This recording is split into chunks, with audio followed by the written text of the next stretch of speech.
March കഴിഞ്ഞു, പെരുന്നാൾ കഴിഞ്ഞു, പുതിയ വാഹനങ്ങൾ വന്നു തുടങ്ങി. ഏപ്രിലത്തെ രണ്ട് കിഡിലൻ ബ്ലാക്ക് ബ്യൂട്ടിയിൽ നിൽക്കുന്നതും ഓട്ടോമാറ്റിക് സെഗ്മെന്റിൽ നിൽക്കുന്ന രണ്ട് കോമ്പാക്ട് എക്സ്യൂവി സെഗ്മെന്റ് വാഹനങ്ങളാണ് ഇന്ന് കൊണ്ടുവന്നുള്ളത്. രണ്ടും പെട്രോൾ എഞ്ചിൻ നിൽക്കുന്ന വാഹനം. ഒന്ന് ജീപ്പിന്റെ കോമ്പസും ഒന്ന് ഹ്യൂണ്ടൈന്റെ ക്രെറ്റ എന്ന വാഹനം. AT ഗിയർ ബോക്സും CVT ഗിയർ ബോക്സിൽ നിൽക്കുന്ന ഓട്ടോമാറ്റിക് സെഗ്മെന്റിൽ നിൽക്കുന്ന രണ്ട് കോമ്പാക്ട് എക്സ്യൂവി സെഗ്മെന്റ് വാഹനങ്ങളാണ്. 2019 മോഡലിൽ നിൽക്കുന്ന ലിമിറ്റഡ് പ്ലസ് എന്ന പേരിൽ നിൽക്കുന്ന സിംഗിൾ ഓണർഷിപ്പിൽ വെറും 78,000 കിലോമീറ്ററുള്ള Jeep Compass KL 39 Tripunithura registration നിൽക്കുന്ന വാഹനം. ഏറ്റവും കൂടുതൽ റൈഡിംഗ് കംഫർട്ടുള്ള ഒരു വാഹനം. കഴിഞ്ഞ ദിവസം ഞാൻ ഒരു ട്രിപ്പൊക്കെ ഈ ഒരു വാഹനം കൊണ്ട് പോയി വന്നുള്ളൂ.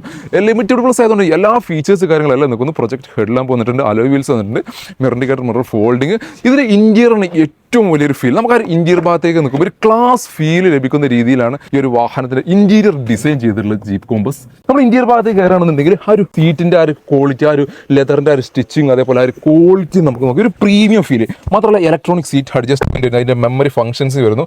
അങ്ങനെ എല്ലാവിധ ഫീച്ചേഴ്സ് കാര്യങ്ങൾ എല്ലാം നിൽക്കുന്ന ഇന്റീരിയർ ഭാഗം ഒരു ക്ലാസ് ഫീൽ. ആ ഒരു വൈറ്റിന്റെയും ബ്ലാക്കിന്റെ ഒരു കളർ കോമ്പിനേഷൻ ആയതുകൊണ്ട് തന്നെ നമുക്കൊരു പ്രീമിയം വാഹനങ്ങളിൽ ഒരു യാത്ര ചെയ്യുന്ന ഒരു ഫീൽ നമുക്ക് ഈ ഒരു വാഹനത്തിനകത്ത് കിട്ടുന്നുള്ള ഏറ്റവും വലിയ പ്രത്യേകത. ഒരു ഇൻഫോർടൈൻമെന്റ് സിസ്റ്റം വന്നിട്ടുണ്ട്.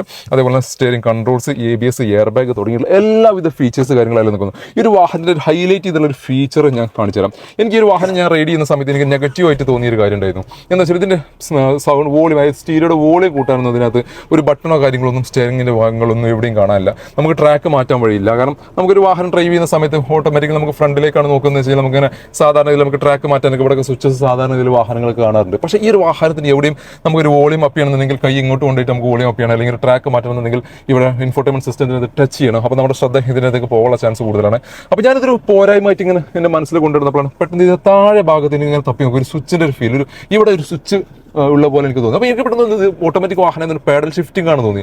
പക്ഷേ ഇത് നോക്കിയപ്പോൾ ഇതിങ്ങനെ പ്രസ് ചെയ്ത് നോക്കിയപ്പോൾ ഇവിടെ വോളിയം മാറുന്നു, ഈ സൈഡിൽ നിന്ന് പ്രസ് ചെയ്തപ്പോൾ ഇതിൻ്റെ ട്രാക്ക് മാറുന്നു. അപ്പോഴാണ് ഇതിന് മനസ്സിലായത് ഇതിൻ്റെ സ്വിച്ചസ്, അതായത് സ്റ്റീരിയോൻ്റെ കണക്ടിവിറ്റി സ്വിച്ചസ് എല്ലാം ഈ ഒരു ബാക്ക് എൻഡിലാണ് ഇത് ഫിറ്റ് ചെയ്തിട്ടുള്ളത്.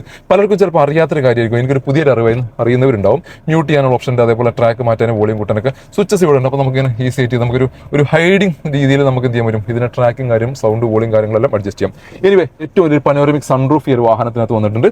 മാത്രമല്ല എയർ ബാഗിന്റെ എണ്ണം വരുന്നു 6 7 എങ്ങാണ്ട് എയർ ബാഗ് ഇതിൻ്റെ അകത്ത് എണ്ണം വരുന്നു. അങ്ങനെ എന്തുകൊണ്ട് ഒരു പ്രീമിയം ക്ലാസ് വാഹനങ്ങളിൽ വേണ്ട ഫീച്ചേഴ്സ് കാര്യങ്ങൾ എല്ലാം നിൽക്കുന്ന ഒരു അടിപൊളി വാഹനം. ഇലക്ട്രോണിക് പാർക്കിംഗ് ബ്രേക്കാണ് ഇതിനകത്ത് വന്നിട്ടുള്ളത്. പുഷ് ബട്ടൺ സ്റ്റാർട്ടിന്റെ ഒരു പുഷം കിടക്കുന്ന ഒരു കീ ഇടുന്ന ഭാഗത്താണ് പുഷ് ബട്ടൺ സ്റ്റാർട്ടിന്റെ ഒരു പുഷം കിടക്കുന്നത്. കീലെസ് എൻട്രി വരുന്നു. എല്ലാവിധ ഫീച്ചേഴ്സ് കാര്യങ്ങൾ എല്ലാം നിൽക്കുന്ന ഒരു അടിപൊളി ഒരു വാഹനം. 2019 മോഡലിൽ നിൽക്കുന്ന ജീപ്പ് കോമ്പസ് ബ്ലാക്ക് ബ്യൂട്ടിൽ നിൽക്കുന്ന ഈ ഒരു വാഹനം സ്വന്തമാക്കാം 11,10,000 രൂപയ്ക്ക്. ഇനി കർട്ടയിലേക്ക് കിടക്കുകയാണ്. ആ കർട്ടയുടെ ഒരു ഫ്രണ്ട് വ്യൂ നോക്കിയാൽ മതി. ആ ഒരു ക്രോം എലമെന്റ്സും ഫിറ്റിംഗ്സും കാര്യം, ഒരു ബമ്പറിന് അഡീഷണൽ സ്കേർട്ടിങ് കാര്യങ്ങൾ എല്ലാം വന്നുകൊണ്ട് ഒരു ഫ്രണ്ടിന് ഒരു ആംബിയൻ ഫീൽ ലഭിക്കുന്ന രീതിയിൽ ബ്ലാക്ക് ബ്യൂട്ടിയിൽ നിൽക്കുന്ന ഒരു ക്രെറ്റ AT ഗിയർ ബോക്സിൽ നിൽക്കുന്ന 2017 മോഡലിൽ നിൽക്കുന്ന XX ഓപ്ഷനിൽ എന്നുള്ള പേരിൽ നിൽക്കുന്ന വാഹനം. SX ഓപ്ഷനിൽ എല്ലാ ഫീച്ചേഴ്സ് കാര്യങ്ങളെല്ലാം വന്നിട്ടുണ്ട്. പ്രൊജക്ട് ഹെഡ് ലാമ്പ് വരുന്നു, ഫോഗ് ലാംപ്സ് വരുന്നു, അതേപോലെ തന്നെ അലോയ് വീൽസ് വരുന്നു, push button start, keyless entry, automatic steering controls, air bag, ABS, back wiper, defogger തുടങ്ങിയിട്ടുള്ള സകലകലാവല്ല എല്ലാ ഫീച്ചേഴ്സ് കാര്യങ്ങളെല്ലാം നിൽക്കുന്ന സൈഡ് പ്രൊഫൈലിനൊക്കെ നോക്കുകയാണെങ്കിൽ ഒരു ക്രോം എലമെന്റ്സ് ഫിറ്റിംഗ്സ് ഒക്കെ വന്നതോടുകൂടി ഒരു സൈഡ് പ്രൊഫൈലിന്റെ ലുക്ക് നോക്കുകയാണെങ്കിൽ ഇതിൻ്റെ ഒരു യുണീക്നെസ് നമുക്ക് ഫീൽ ചെയ്യുന്ന രീതിയിലാണ് ഇതിൻ്റെ ഒരു ഡിസൈൻ പാറ്റേൺ വന്നുള്ളത്. ആ ഒരു ഡോർ സ്റ്റെപ്പ് ഈ ഒരു വാഹനത്തിനകത്ത് വന്നിട്ടുണ്ട്. ഇനി ഈ ഒരു വാഹനത്തിന്റെ ഇന്റീരിയർ ഭാഗത്തേക്ക് കയറണമെന്നുണ്ടെങ്കിൽ എനിക്ക് ആ ഒരു ജീപ്പ് കോമ്പസിനായിട്ട് കമ്പയർ ചെയ്യുമ്പോൾ അത്ര ഒരു ക്ലാസ് ഫീൽ ഈ ഒരു വാഹനത്തിനകത്ത് കിട്ടുന്നില്ല. കാരണം ഒരു ബ്ലാക്കിന്റെ ഒരു മൊത്തത്തിലൊരു കളർ തീമാണ് ഈ ഒരു വാഹനത്തിൽ ഇന്റീരിയർ ഭാഗം വന്നുള്ളത്. ബ്ലാക്കിന്റെയും ബീജിന്റെ ഒരു കളർ തീം. ഒരിക്കലും ജീപ്പ് കോമ്പസിനായിട്ട് കമ്പയർ ചെയ്യുമ്പോൾ ആ ഫീൽ നമുക്ക് ഇതിനകത്ത് കിട്ടുന്നില്ല എന്നൊരു ചെറിയ പോരായ്മയുണ്ട്. പക്ഷേ AT ഗിയർ ബോക്സിൽ നല്ല കംഫർട്ടുള്ള റൈഡിംഗ് ആഗ്രഹിക്കുന്നവർക്ക് ഏറ്റവും സ്യൂട്ടബിൾ ആയിട്ടുള്ള വാഹനം. Steering controls, infotainment system, air ബാഗും ABSും കാര്യങ്ങളെല്ലാം ഇതിനകത്ത് വന്നിട്ടുണ്ട്. സീറ്റ് ഹൈറ്റ് അഡ്ജസ്റ്റ്മെന്റ് വന്നിട്ട് നമ്മൾ നേരത്തെ കാണിച്ച ഇലക്ട്രോണിക് ആണെങ്കിൽ ഇത് മാനുവലാണ്. മിറർ അഡ്ജസ്റ്റ്മെന്റ് ഈ ഒരു ഭാഗത്ത് പ്ലേസ് ചെയ്തിട്ടുണ്ട്. അങ്ങനെ ബേസിക്കലി വേണ്ട ഫീച്ചേഴ്സ് കാര്യങ്ങളെല്ലാം നിൽക്കുന്ന ഒരു ബ്ലാക്ക് ബ്യൂട്ടിയിൽ നിൽക്കുന്ന ഓട്ടോമാറ്റിക് സെഗ്മെന്റിൽ നിൽക്കുന്ന വാഹനം. സൺറൂഫ് ഈ ഒരു വാഹനത്തിനകത്ത് വരുന്നില്ല. ടയർ കണ്ടീഷൻ നോക്കുകയാണെങ്കിൽ ഓൾമോസ്റ്റ് 60% ടയർ കണ്ടീഷൻ നിൽക്കുന്നു. പെട്രോൾ മൈലേജ് നോക്കുകയാണെങ്കിൽ ഒരു 12-13 നമുക്ക് മൈലേജും പ്രതീക്ഷിക്കാവുന്ന ഈ ഒരു വാഹനം നിങ്ങൾക്ക് സ്വന്തമാക്കാം 8,40,000 രൂപ നെറ്റ് പ്രൈസോടുകൂടി. ഓൾമോസ്റ്റ് ഒരു 8 ലക്ഷം അല്ലെങ്കിൽ ഒരു 7 ലക്ഷം വരെ നമുക്ക് ഫിനാൻസ് സൗകര്യം അവൈലബിൾ ഒരു വാഹനം കൂടിയാണ്. മാത്രമല്ല ഏറ്റവും വലിയ ഹൈലൈറ്റ്, ഈ ഒരു വാഹനം ഇത് CNG കൂടി ആഡ് ചെയ്തിട്ടുണ്ട്. CNG ആഡ് ചെയ്തുകൊണ്ട് തന്നെ ഈ ഒരു വാഹനത്തിന് ഏകദേശം ഒരു 18-20 റേഞ്ചിൽ നമുക്ക് മൈലേജ് പ്രതീക്ഷിക്കാം. ഞാൻ ഇപ്പോഴും എനിക്കിത് ഓർമ്മ വന്നു ഈ ഒരു വാഹനം CNG ആഡറാണെന്നുള്ളത്. കോമ്പസ് പെട്രോൾ മാത്രമേ CNG ആഡ് ചെയ്തില്ല. ആഫ്റ്റർ മാർക്കറ്റ് ആഡ് ചെയ്തുകൊണ്ടാണ് CNG ഈ ഒരു വാഹനത്തിനകത്ത് വന്നിട്ടുള്ളത്. ശരിക്കും കമ്പനി CNG ഈ ഒരു വാഹനത്തിനകത്ത് വരുന്നില്ല. അപ്പോൾ രണ്ട് വാഹനങ്ങളും നമ്മുടെ സ്റ്റോക്ക് അവൈലബിൾ ആണ്. രണ്ട് ഓട്ടോമാറ്റിക് സെഗ്മെന്റിൽ നിൽക്കുന്ന ബ്ലാക്ക് ബ്യൂട്ടിയിൽ നിൽക്കുന്ന രണ്ട് വ്യത്യസ്ത വാഹനങ്ങൾ. വാഹനം കൂടുതൽ ഡീറ്റെയിൽസ് മറ്റു ബുക്കിംഗിന് ആവശ്യമുള്ള കോൺടാക്റ്റുള്ള നമ്പർ താഴെ കൊടുക്കുന്നുണ്ട്. വീഡിയോ ഇഷ്ടമായി മാക്സിമം ഷെയർ പേജ് ഫോളോ ചെയ്യാൻ മറക്കല്ലേ.